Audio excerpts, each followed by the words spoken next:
Federal investigators are looking at new clues about the final moments of the helicopter flight that ended in tragedy for 9 people, including Kobe Bryant. Newly surfaced video taken not long before the crash appears to show the aircraft in mid-flight before it ran into very serious trouble. Our transportation correspondent, that's Chris Van Cleve, is in Calabasas, California. Chris, it's so hard to look at this video. What are investigators learning? Well, Gail, good morning. The real hard work of this investigation really just beginning. We do know the helicopter did not have a terrain avoidance warning system or a black box. It wasn't required to have either of those, but it does make it a little bit more challenging for investigators. They have recovered an iPad that may have belonged to the pilot and a cell phone at the scene. They're going to go through those. They also found maintenance records from the helicopter in the wreckage. Those are being analyzed. But the big question, why did the helicopter fall from the sky, remains a mystery. Minutes from disaster.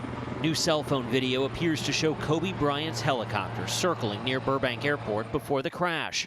Tuesday, the NTSB used a helicopter to airlift the wreckage off the hillside. The coroner says all 9 victims have now been recovered and 4 have been positively identified, including Kobe Bryant. This was a high-energy impact crash.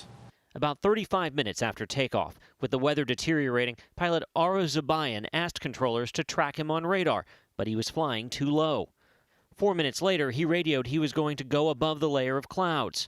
Flying in potentially blinding fog, he reached 2,300 feet. In its final 12 seconds of flight, the helicopter banked left and abruptly descended, falling at up to 5,000 feet per minute. Its last recorded speed, about 184 miles per hour.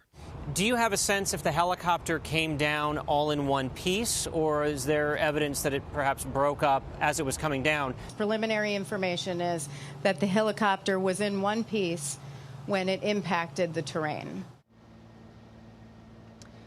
And they were only a few minutes flight away from their destination, the Camarillo Airport, here at the crash scene. One thing that came up at the press conference that's getting a lot of buzz was this idea that they were 25, 30 feet from clearing a ridge. The area where the crash happened is a series of ridges and ravines, and the rate at which they were coming down, that helicopter was going to crash, whether it cleared that ridge or not. Anthony? All right, Chris, thanks.